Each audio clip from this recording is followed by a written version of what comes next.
The starting point is you are in a bazaar in the Middle East and you are negotiating how long? Now, in answer to your question,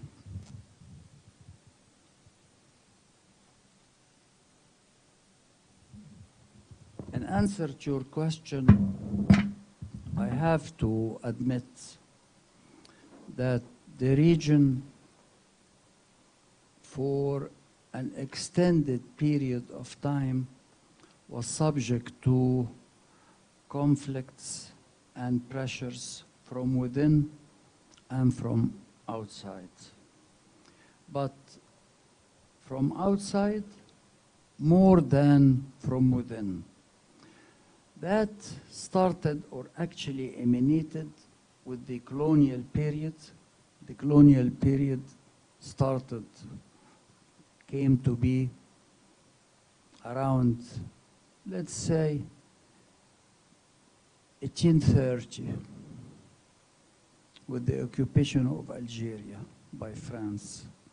And it went along the British and the French. We reached that point of the Second World War when the region sided with the Allies and countries won their independence, or at least al-Mashriq. The Arab world is divided into 3 or 4 areas, mainly Mashriq, Maghreb, North Africa, Mashriq, Iraq, Syria, Lebanon, Jordan, the Nile Valley, Egypt and Sudan. Add to them, of course, the Jazeera and Gulf. So countries came to be independent, and with the gaining of independence comes the problem of Palestine. And with the Palestinian, as the Palestinian problem erupted in 1948, but it was a long-standing problem, started a century earlier. The problems of the region really started to play its role in creating havoc in that region. However, Arab countries managed to play the game and to conduct a foreign policy and to conduct themselves in a manner that allowed them to proceed economically, socially, in development, as well as to rise politically. Up to 2011, where the disaster struck. You might be hearing an opinion that is different than possibly what you have been told in many Western quarters. The disaster was the eruption of troubles that created havoc in many, many Arab countries. That came to be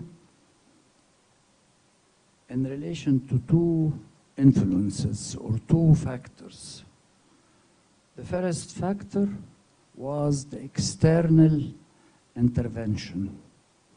It was clearly and obviously the interest of certain great powers not to allow that region to develop the way it was developing, and intervened to facilitate a change. You asked a question, a clear-cut question. Do I see any prospects for improvement in the remaining states? Because I see 2 categories that were subject to the changes in 2011. A country like Tunisia managed quickly to balance and to stabilize its situation. A country like Egypt, with the very recognized and appreciated intervention of the Egyptian army due to the pressures of the population itself, and I was there in Egypt, and I saw and witnessed how the Egyptians were urging the army to intervene to get rid of Muslim brothers. So these were saved. Bahrain was saved by the intervention of GCC countries, because Bahrain was subject also to interventions at the time. We have the Arab League, an ambassador from Bahrain who represents us. And you work for us, not for anybody else. So these countries were saved. So I see good prospects for them. There were at the time also some attempts in Morocco, some attempts in Algeria, and they were nipped in the bud. But the rest were in difficulty, maybe because of lack of resources, maybe because the nature of the intervention, maybe because the composition of society itself. And sadly, I have to report to you that in a way, pessimistic for the prospects of improvements in the near future. I see an ugly situation still in every country you named today. So this is my answer to you. If you want me to enlarge more, I'm ready. But the intervention came, the foreign intervention came from two directions, and we have to admit,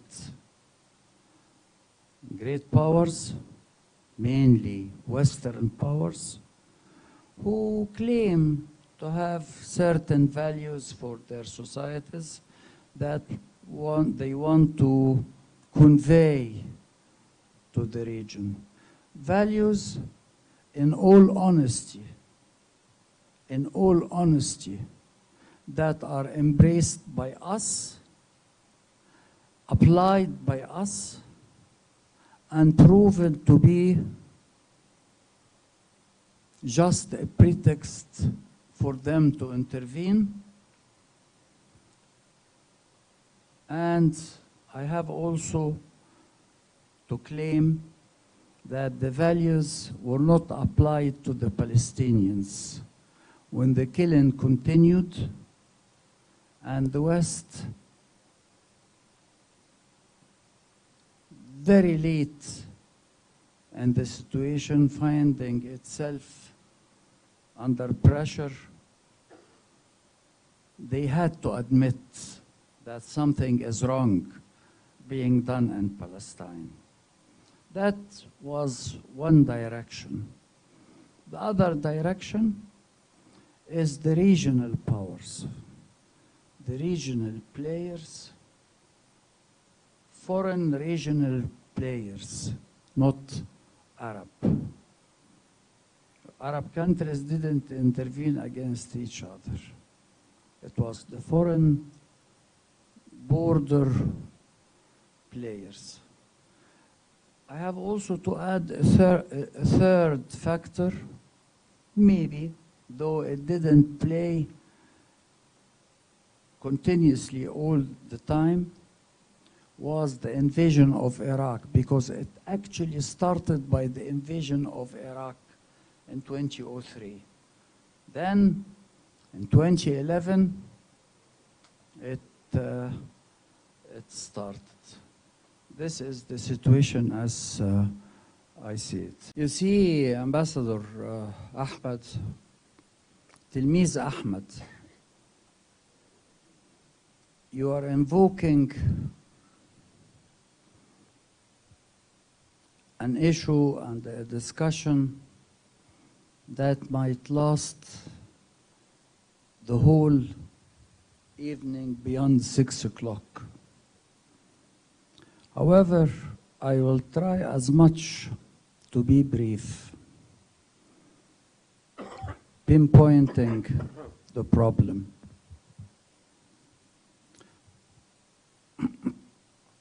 As you said, over the last 2 years, there has been killing and destruction conducted by a rightist, the most rightist government in the history of Israel. But sadly, I have to admit, sadly, that the important components who should have defended the rule of law and the United Nations and everything valuable that we adhere to and we look for was absent, namely the Biden administration. And again, I have to remind you, we have had a president in Washington who admitted that he was the Zionist himself.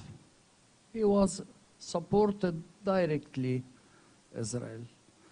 And four times,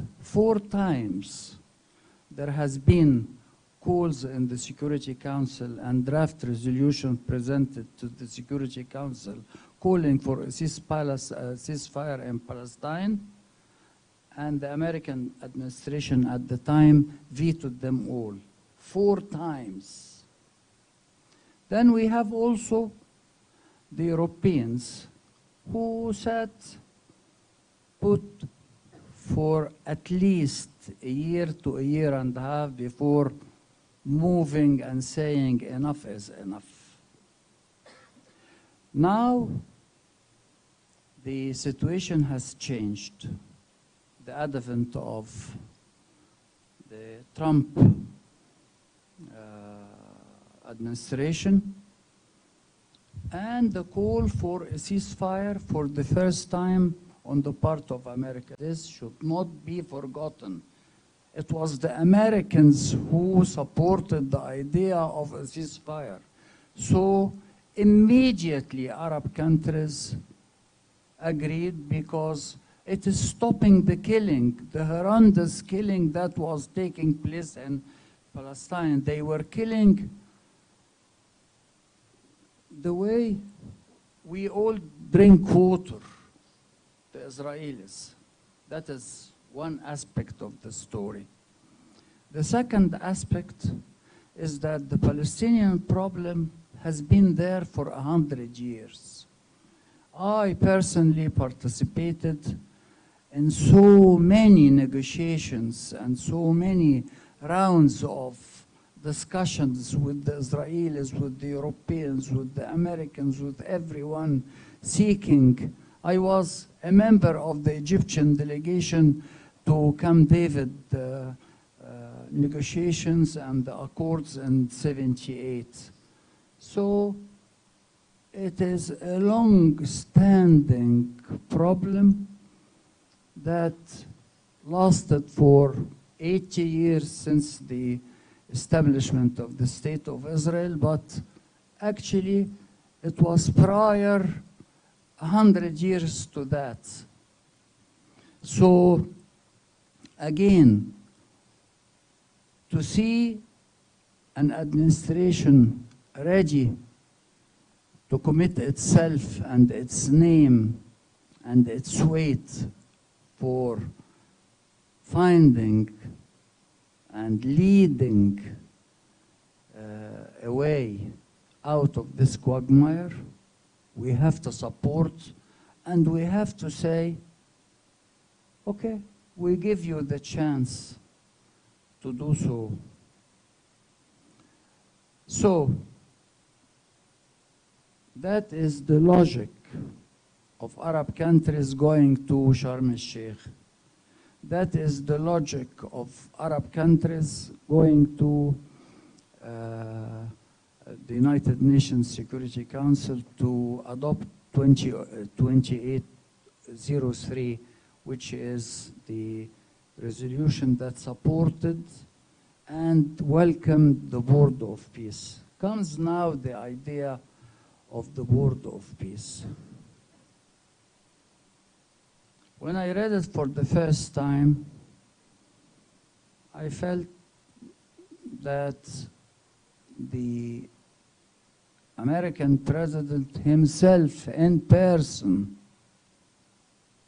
was committing himself to lead a council board to supervise a settlement. Welcome, of course, between someone who was saying, I am the strongest advisor and supporter to Israel, I am a Zionist, Biden, to a president, whatever your opinion about his policies anywhere, I am for peace and for the ending of the killing and ending the conflict and allowing the Palestinians to achieve their aspirations. He doesn't say state. So I support him. We have to support. The logic compels us, if we are logical, we have to try him. Especially when he says, and there will be an executive committee composed of Palestinians to implement whatever policies. There are no doubt snags, such as no participation of the Palestinian Authority. But the Palestinian Authority is crucial, and it has to be allowed to play its role in the West Bank as well as in Gaza. Why is it so? Because it is one people, they are not two people. 1/2 of the population of Gaza came from the West Bank in 1940s and 50s and 60s and 70s. 1.5 million immigrated, moved from West Bank to Gaza. So they are same people, the Palestinians. The Board of Peace, again, receives a direction from the Security Council to supervise the settlement and the ability to rebuild Gaza. Okay, that is very well considered. The development after that makes one always put the question you put it. A third category, or a third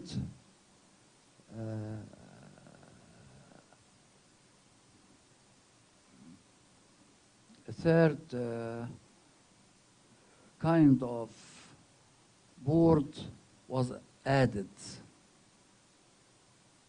composed mainly of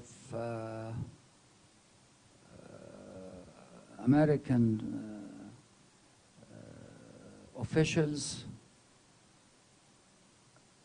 and others to supervise the council, the Arab executive, the Palestinian, as well as to supervise the rebuilding of Gaza. And there one has to ask how it will proceed and what kind of relationship with the United Nations, and are we witnessing the enlargement of the Board of Peace authority and prerogatives to handle solely on its own the situation in Gaza, or there are limits and there are constraints on them?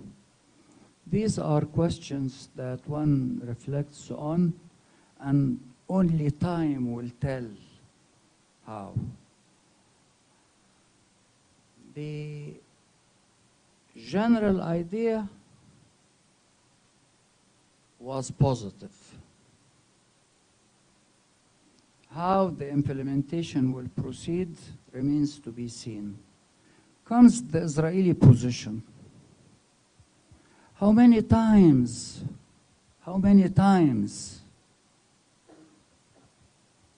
Churchill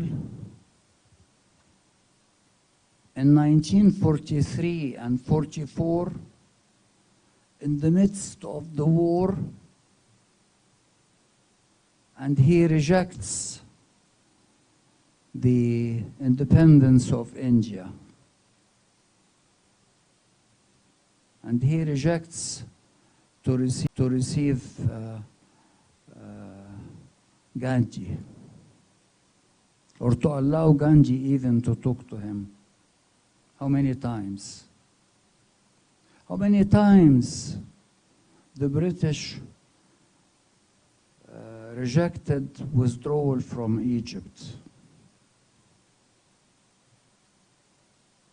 So an occupying power will never tell you, yes, sir, you are permitted to do, and we will accept your demand.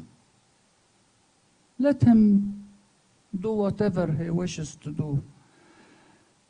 What we should urge is the unity of the Palestinians, because the sad thing is that he is benefiting, taking advantage of the division amongst the Palestinians. And actually, and in all honesty, he was the one, he and the country, Israel, and the intelligence services of Israel created Hamas, allowing the division to take place. These are facts that should be known. So with the division, the Palestinians have been weakened, and we have a Fatah and Hamas. What we should do is to allow them both, not to allow them, to pressure them both to unite. Again, I make reference to the divisions of the populations of the region. The region witnessed a phenomena of conflict, deep differences between an Islamist trend a trend that thinks that salvation comes through applying everything Islamic that was practiced in the 7th century AG, and a secular trend with a secular approach to life and secular approach to government that was obvious up to maybe the late 70s. So these two trends, the Islamist and the secular, allowed Hamas and Fatah to emerge, to get in conflict, and to destroy the prospects of the Palestinians, allowing the Israelis to overrule them both. So my appeal is always unite your action, you Palestinians.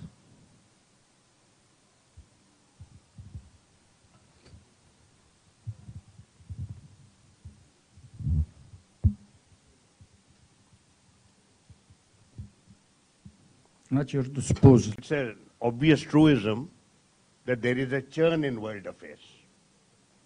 And the churn is overwhelmingly conflictual again. You have the ongoing war in Ukraine. The American forces are being massed in the Gulf to carry out an assault upon Iran.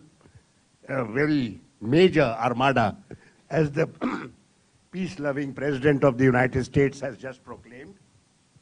And then you have major confrontations between the Americans and the Chinese in the West Pacific.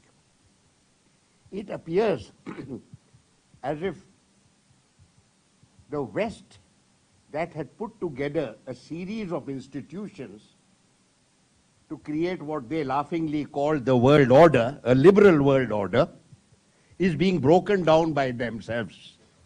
That means the so-called world order that they put in place, which in terms of our own experience was Western hegemony, is being now challenged by them and possibly will break down on the basis that it has outlived its all utility, and that a series of other nations, referred to loosely as middle powers, are now emerging.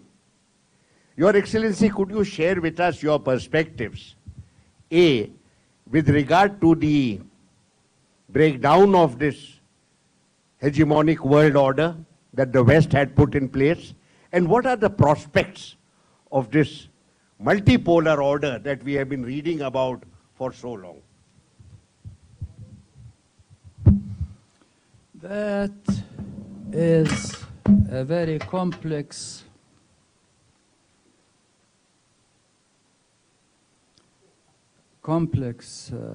question that calls for a long answer.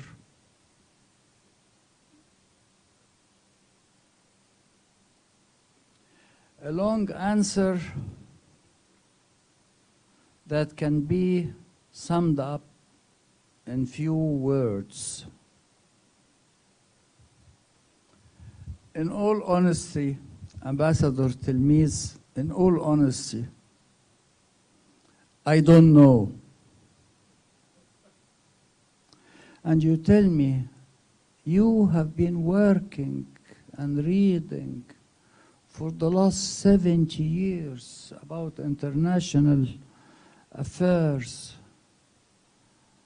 and you claim to have done so, and you don't know. Then I answer you by telling you the following. First, the situation, as I see it, is very fluid. Fluid due to the fact that there is no one trend that you can say, now I can claim that I understand what is happening.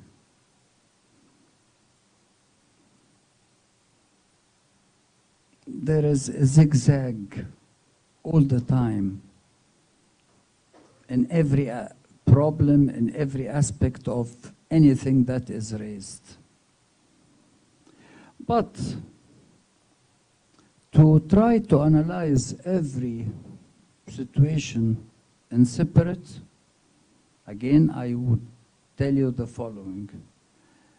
It started by the implosion of the Soviet Union in December 91, January 92. When the Soviet Union disappeared, there was the unipolar hegemon, the United States, thinking that she will last for eternity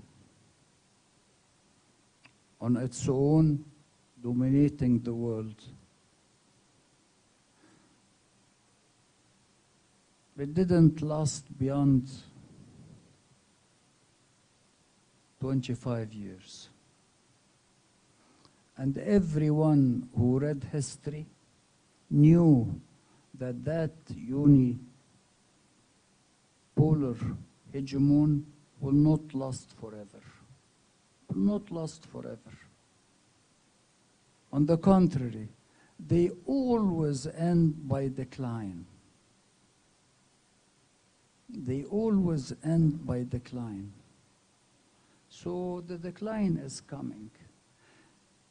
The important thing is for you to study the elements and the factors that affect decline in order to seize them, to arrest them, to stop them. The Romans and the Roman Empire didn't see it coming. The British, even the British with all their knowledge and their experience and their universities and their studies, and at least someone like Arnold Toynbee didn't see the decline, and it declined and disappeared, the empire. So the decline of the empire with the Americans, of course, the word empire with them makes them sensitive, itchy. They reject the word an American empire, but it is a fact of life. They know that the decline comes through certain elements. So as the decline takes dominance, other powers appears.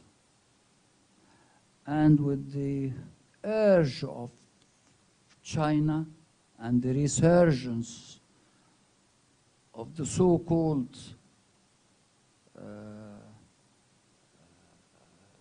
new Soviet Union, Russian Federation,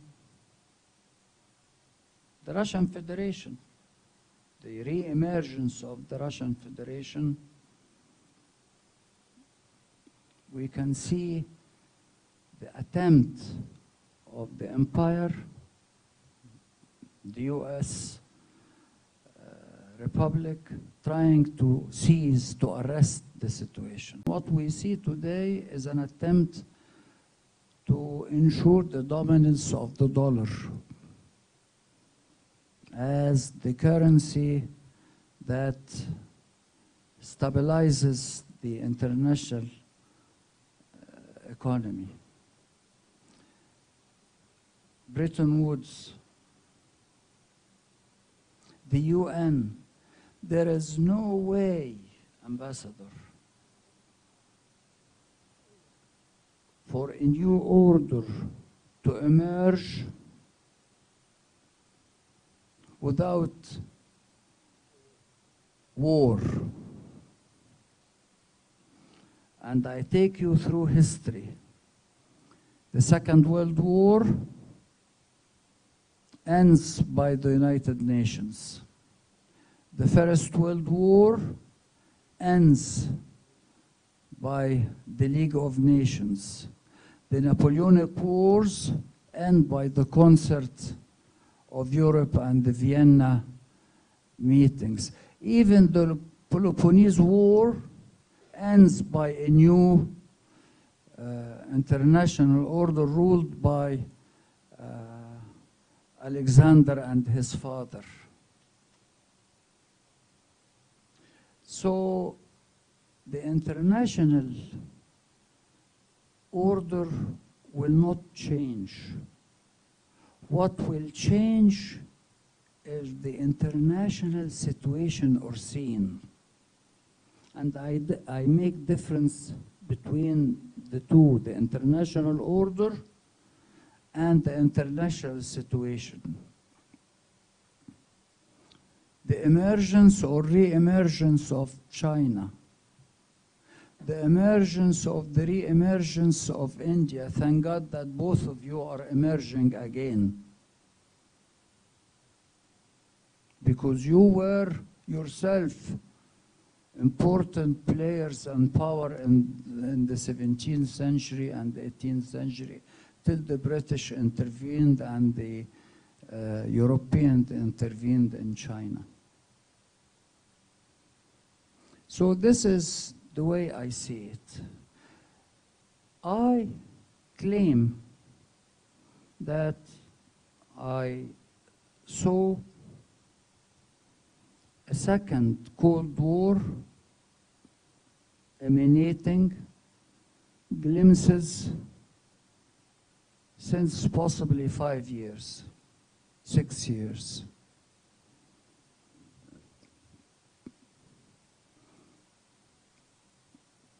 I claim that we are in the midst of a Cold War, and that the West is claiming or trying to abort the potential of China through all the measures that we see. The West suffered a stumble with the claim of Greenland.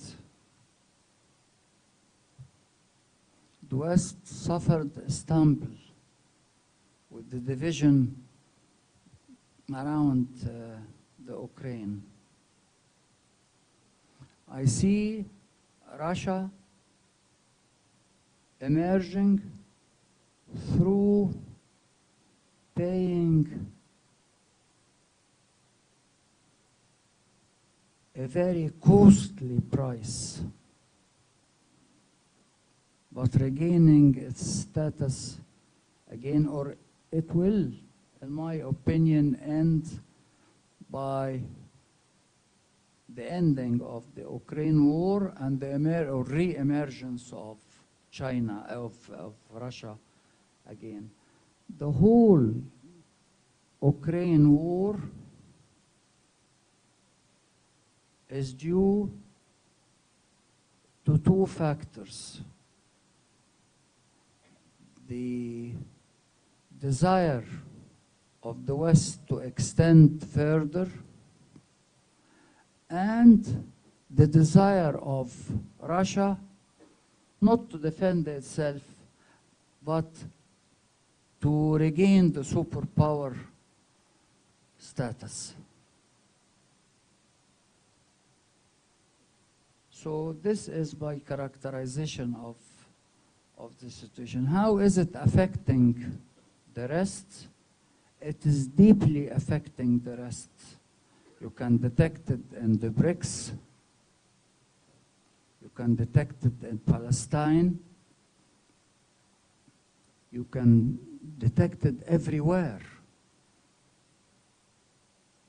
People are finding themselves not able to make a permanent policy or to adopt and embrace a permanent position because everything is in fluidity. How long it will last?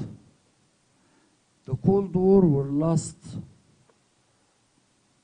I don't know when, up till when.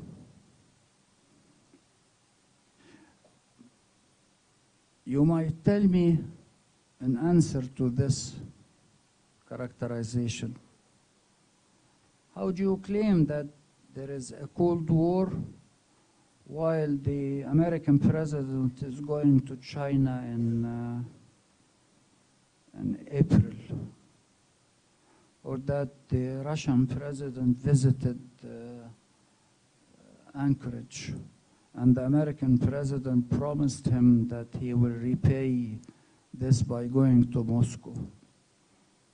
And I tell you the lesson of Brezhnev and the lesson of Nixon and Russia and China and America, and in the midst of a Cold War they were maintaining peace, because without doing this, nuclear weapons would have been activated. So the principles are there, but how long it will last, I don't know. Russia is building its potential. There is no way to defeat Russia in Ukraine. You can defeat Russia in Mozambique. You can defeat Russia in wherever, but not across the borders. You defeated Russia in Afghanistan because it was 11,000 miles away from Moscow. So this is the situation, very difficult situation, very difficult situation, and it compels one to keep thinking deep about whatever consequence of whatever that is happening. Your Excellency, you are now in India. You have brought with you foreign ministers of several Arab countries. This is a major Indian encounter with the Arab world. I accompanied them. Yes. Do not claim that I brought them, because else I will lose my standing with them. Sir, your seniority and stature is such that I can use these remarks. But anyway, we are now poised for a very major encounter with the Arab world at the minister level. This follows an earlier discussion that our External Affairs Minister had with the GCC foreign ministers in October 2024. The signal that is coming from New Delhi is that we take the Arab world seriously, that we are anxious to build substantial ties with the Arab world, and that we are watching the situation in West Asia very carefully, and possibly we would like to see peace and stability there so that we can progress our ties in the areas that really matter to both sides. What do you think, sir, are the prospects for India's ties with the Arab world, given that we are building on very substantial ties earlier and now are looking at new opportunities in this period of churn, confusion, discord, and confrontation?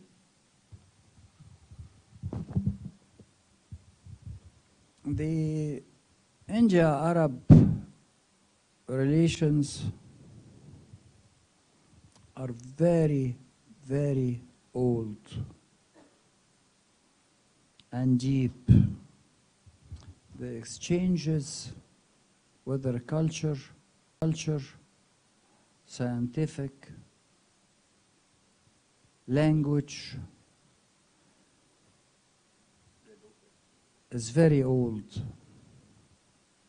It's enough to visit Gulf to see how many Indians working and helping in the building of Gulf.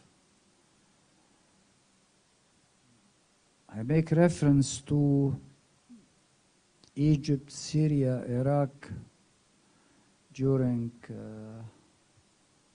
the 50s and the 60s.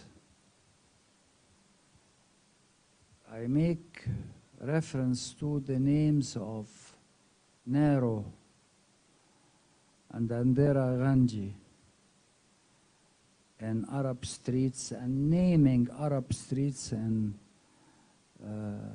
Arab capitals.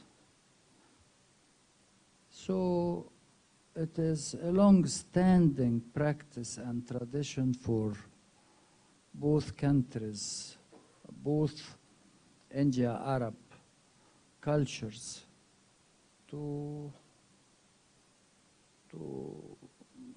easily engage and easily connect.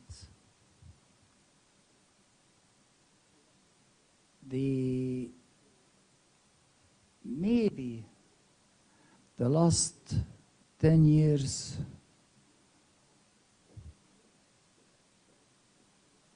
the development was slower than the previous periods.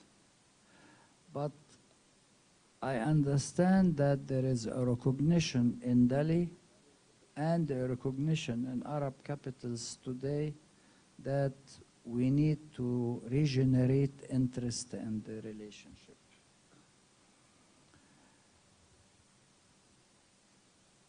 The Arabs understand the potential of India. You are Indians, so you do not recognize the way others, especially the Arab region, looks at you. We look with great admiration to your achievements, and we want to benefit from them and to benefit through exchanges, trade, culture.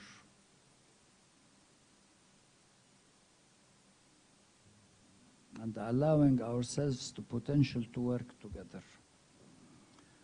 So we are open to everything. I have had today a session with the Indian foreign minister. We agreed exactly on these lines.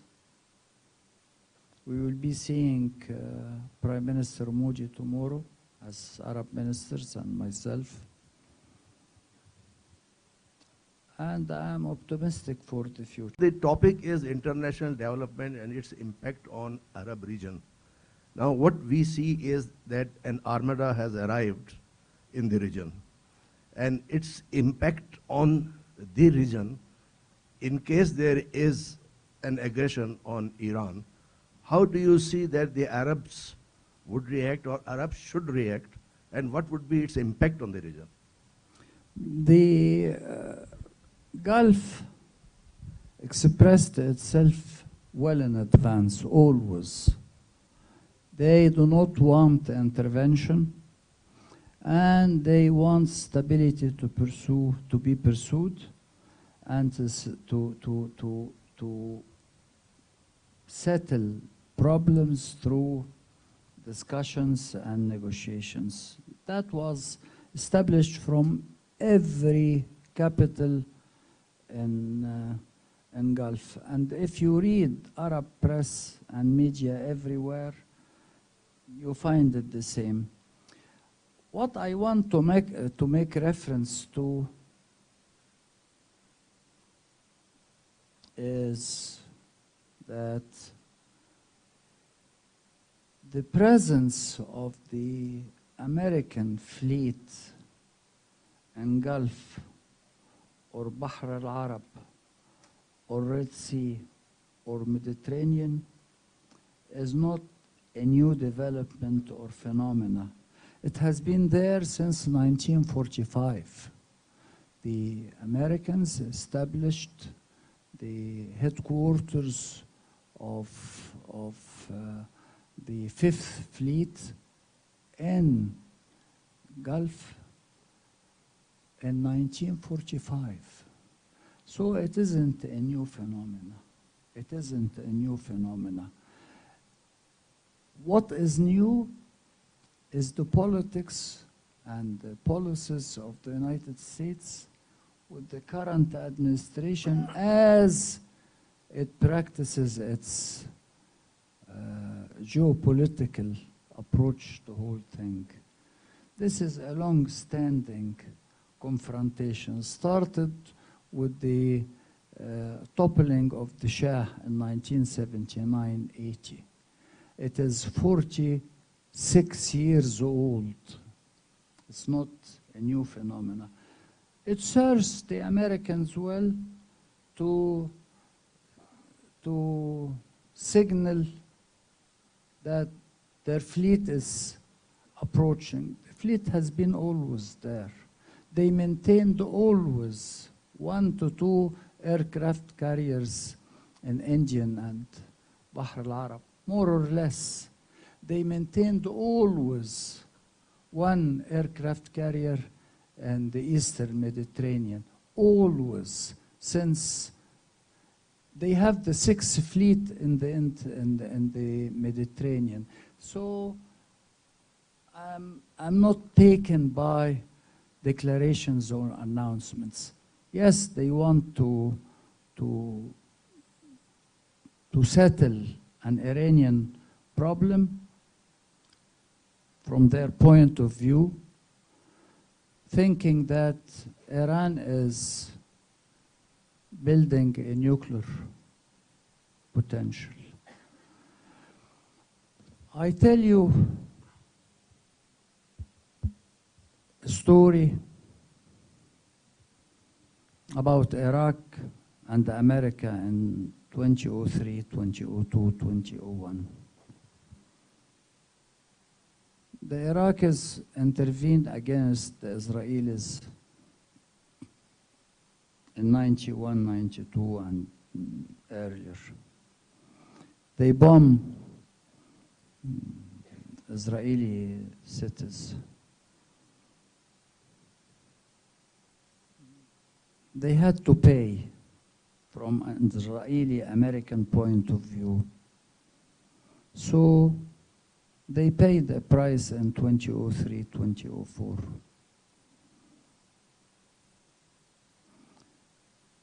And the ruling government in Iraq at the time, Saddam Hussein and his people, were not having or trying to have a nuclear capability. They didn't have it, and they were not after it. They didn't declare that they were not having it. They didn't open up. So my advice is, do not give your enemy a pretext to strike at you. My advice is, come to the open and tell everything as it is. Tell everything as it is. Or else there will be repercussions to. That is a practical approach. If it is a revolutionary approach, okay. It will affect us all negatively. Sadly, I feel for the people of Iran, and I feel for any suffering And I reject it. It shouldn't be so. There has to be an international effort. There has to be an attempt to nip it in the bud and to stop it. Because the repercussions will affect everyone. Everyone. From China to Russia to the region to Europe, everybody will pay a price if there will be a strike against Iran. No doubt about it.